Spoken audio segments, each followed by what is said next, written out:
मालिक की साजनवाजी प्यारी सासंग जियो,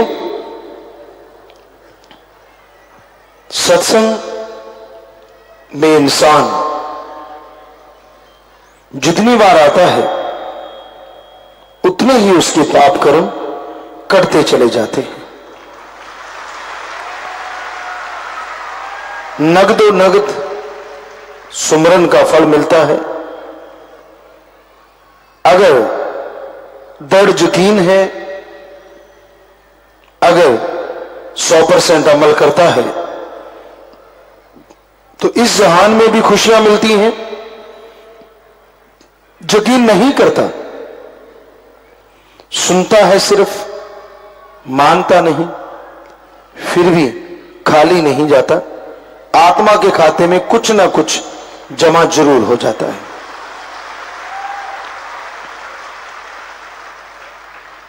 इसलिए सत्संग में आना बहुत जरूरी है। पता नहीं कब इंसान अमल करने लग जाए और उसके पाप कर्म धुलते चले जाएं।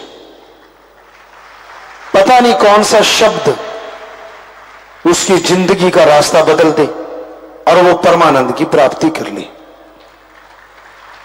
क्योंकि फकीर अपनी बनाई बात नहीं कहते, वो तो उस भगवान परमपिता परमात्मा की बात को आगे सबके सामने रखते हैं, शेयर करते हैं।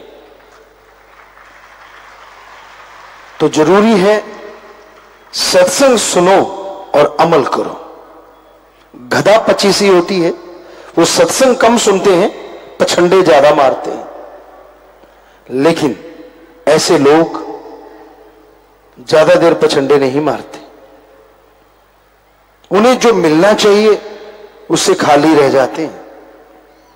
सत्संग में आना तो तन मन स्थिर करके उस रूह से जो सबके अंदर विराजमान है, अपने मालिक की, अपने परमात्मा की चर्चा सुनना है। इसलिए सत्संग में आओ तो अपना ध्यान, अपना ख्याल भगवान में रखो, परमपिता परमात्मा में लगाओ, ताकि फल बेइंतहा आपको मिल जाए। आप रोजाना सुनते हैं सत्संग में, जब लोगों के पत्र पढ़े जाते हैं और उन पत्र में वो बताते हैं कि कैसे कैंसर उड़ गया, कैसे भयानक बीमारियां उड़ गई, कैसे जिंदगी में सफलता मिली, कैसे वो सफलता के घोड़े पे सवार होके कभी साइकिल पे नहीं चढ़ते थे, आज हवा में उड़ार हो गए। ये तो तभी संभव है ना जब इंसान सुने और अमल करे। पर एक उम्र ऐसी भी होती है जिसमें सुनना अच्छा नहीं लगता, शरारतें ही शरारतें। चाहे वो सत्संग हो, हमने बहुत जगह पे देखा है। तभी परमपिता ने शायद ये वचन बनाए हैं, गधा पच्चीसी उम्रा जोर जवानी का। उम्र होती है आजकल माने तो 13 से लेके 20-25 साल तक। एक ऐसी उम्र होती है जिसमें राम नाम नहीं अच्छा लगता, इसको छेड़ा, उससे बात की, इधर हंसा उधर हंसा। क्या चल रहा है सत्संग में, क्या हो रहा है, राम नाम का कोई लेना देना नहीं। तभी शायद बंदर कौम भी कहा जाता है बच्चों को। उसका कारण यही है कि उनका सत्संग में मन नहीं लगता। गप मारना, इधर उधर की बातें करना, इधर उधर की चर्चा करनी, इधर देख लिया उधर देख लिया, ये कर लिया वो कर लिया। तो इससे अच्छा है घर में विराजो, गली में घूमते रहो। क्योंकि सत्संग में आके जब बैठते हो आप उस परमपिता परमात्मा की निगाह में हो। और कहीं ऐसा ना हो कुछ ऐसा वैसा आप कर बैठो और फिर सारी जिंदगी भरते रहो।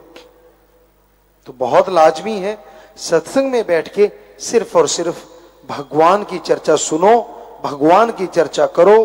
उसके अलावा अपने मन के अधीन कभी ना चलो।